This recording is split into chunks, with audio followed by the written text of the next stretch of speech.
body after all these years. And an imaginary wife? Oh. Still poor, still alone. Did you invent a wife just to save face, Montrell? 3 years now. You still hasn't changed, have you? Then where is this mystery wife? Or does she only exist in your head? She's on her way.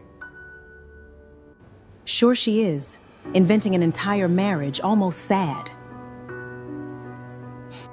I run a construction and infrastructure company.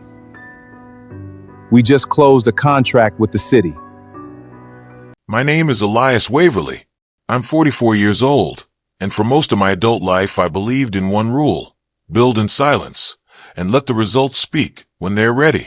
That rule got tested harder than I ever expected on a Friday night in September, in a hotel ballroom in Denver, at my 20th high school reunion. 8 years earlier, my ex-wife, Camille, had left our apartment in Aurora with a rolling suitcase and a look on her face that told me she'd made peace with the decision long before she said a word about it. I didn't beg. I didn't call her mother. I packed up what was left of that chapter, and I went to work, literally. I threw myself into a small software consulting company I'd started 2 years before the marriage ended, back when it was just me, a laptop, and a client list of 4 small businesses in Colorado. Camille remarried within 18 months. Her new husband, Preston, sold luxury real estate and drove a car that cost more than my first 3 years of rent combined. From what mutual friends told me, she never missed a chance to mention it. I hadn't planned on attending the reunion at all. Reunions had never interested me, and this one interested me even less, knowing Camille would be there. But my old college roommate, Des, talked me into it over the phone. "You've spent 8 years disappearing, man," he said. "Show up. Not to prove anything, just so the story in everyone's head finally matches the truth." I thought about that for a long time before I agreed. By the time the reunion rolled around, my small software consulting company wasn't small anymore. 11 days before that Friday night, my company, Northgate Systems, had closed a licensing and infrastructure deal with 3 regional healthcare networks worth just over $2 billion in combined contracts over the next decade. My personal stake in the company, after the deal, pushed my net worth past the $1 billion mark for the first time. I hadn't told anyone outside my legal and financial team. I hadn't even told my mother yet. I wanted to sit with it quietly before the world found out. So when I walked into that ballroom on Friday night, in a plain navy suit, no watch worth bragging about, no entourage, nobody in that room had any idea what they were looking at. To them, I was still just Elias, the quiet kid who used to fix everyone's computers in the library during lunch period. Camille saw me almost immediately. She was standing near the bar with a small crowd around her, wearing a dress that had clearly been chosen to be photographed. When she spotted me, her face did something between a smirk and a wince. "Well, look who finally showed up," she said, loud enough for her circle to hear. "Still doing the computer thing, Elias?" "Something like that," I said. "Preston and I just got back from Santorini," she went on, not waiting for me to ask. "He's closing on a $12 million listing next month. Biggest sale of his career." She looked me over, taking in the plain suit, the absence of anything shiny. "You look comfortable," she said, like it was an insult. I didn't correct her. I never saw the point in correcting people who'd already made up their minds. My grandfather used to say that a man arguing with someone else's opinion of him is a man wasting good daylight. I'd carried that with me for a long time. "You still doing that little consulting thing out of your apartment?" she asked, and a couple of people near her laughed like it was clever. "I run a company now," I said simply. "We do infrastructure work for healthcare systems." "That's nice," she said, in the tone people use when they've already stopped listening. "It's good you found something to keep busy with." She turned to her friends. Elias was always the quiet type. Never had big plans, really. I used to tell him he needed to think bigger, but some people just aren't built for it. I let that sit in the air without reaching for it. Anger is expensive rent to pay on space in your own head, and I'd stopped affording it years ago. "You still single?" she asked, tilting her head with something like pity. 8 years is a long time to be alone. I'm not alone, I said. I've been with someone for a little over 2 years now. Camille's eyebrows went up, and I watched her decide, in real time, not to believe me. Is that right? Where is she, then? Home doing her laundry. A couple of her friends laughed again. I noticed one man standing near her, tall, expensively dressed, clearly not from our graduating class. Glancing at my hands, my shoes, the label inside my jacket collar, when it shifted. He was doing math. I recognized the look because I used to make it myself, back when I was younger and hungrier and trying to guess what people were worth before they told me. She had a work call run long. I said, "She'll be here." "Sure she will," Camille said, and turned back to her circle with a satisfied little laugh, like she'd just won something. I didn't argue. I checked my phone instead. A text from Naomi, my partner, said she was 15 minutes out. I put the phone away and got a glass of water from the bar. While I waited, memories I didn't invite came up anyway. I remembered a winter 3 years into our marriage, when Camille had wanted to take a certification course that cost more than we had that month. I'd quietly sold my late father's set of vintage camera equipment, the only thing of his I still had, without telling her where the extra money came from. I remember driving 2 hours in an ice storm to fix her uncle's furnace for free because it would look bad if we hired someone. I remembered 100 small sacrifices that I never once mentioned, because at the time, I thought that was what love looked like: quiet, uncomplaining, endless proof. I understand now that you can spend your whole self trying to fill a cup someone has already decided not to drink from. Camille kept going, warming up now that she had an audience. "You know, I always figured you'd end up exactly like this," she said, gesturing vaguely at me, at the plain suit, at nothing in particular. Nice enough, steady enough, just never more. Some people peak in high school and just kind of coast. "You might want to slow down," I said quietly, not unkind, just honest. She laughed, but there was a thread of uncertainty under it now, like she'd caught something in my tone she couldn't quite place. "Slow down for what, Elias? I have a good life. Preston and I are building something real."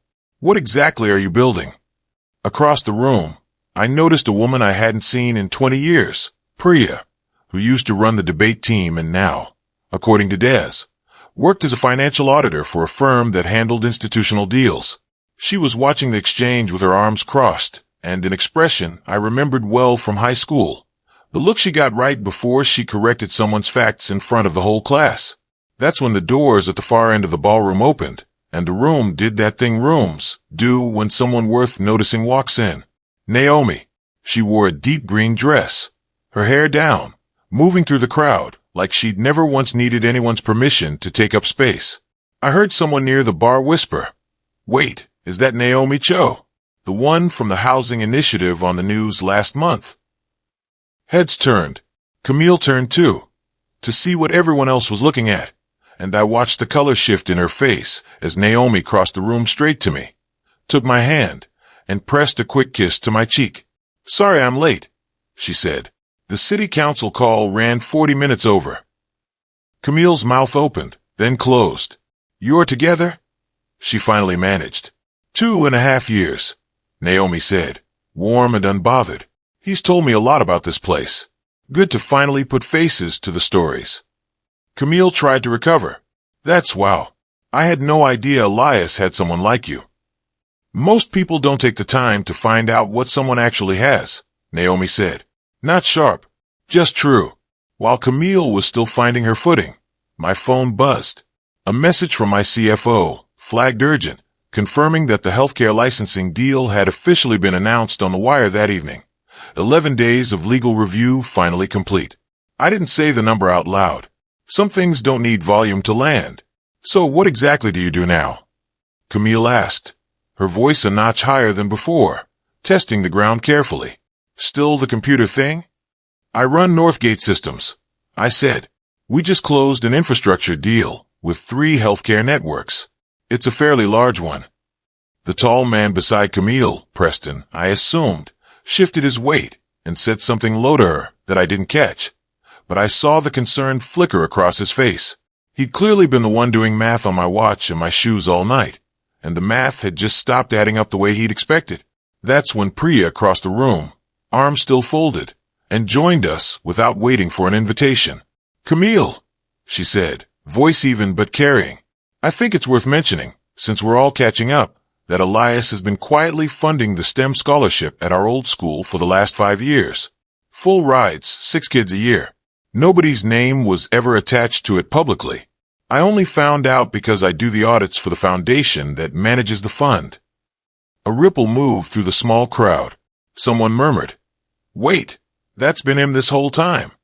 I felt something tighten in my chest, half pride, half discomfort at being seen for something I'd never wanted credit for. I hadn't built that scholarship to be recognized. I'd built it because I remembered exactly what it felt like to need someone to bet on you before you'd proven anything. Camille's face had gone pale. She turned to Preston, searching for something to hold on to, and found him already half a step back from her, his easy real estate charm sliding into something colder and more calculating. A man doing his own quiet arithmetic about which direction was about to be more profitable for him. "You knew about all this?" Camille asked me, her voice cracking slightly. "The scholarship, the company, all of it? And you never said a word." "I never needed you to know," I said. "I stopped building things for an audience a long time ago." She looked at me the way you look at a familiar street that's been quietly rebuilt without your noticing, trying to reconcile the version of me she'd carried in her head for 8 years with the one standing in front of her.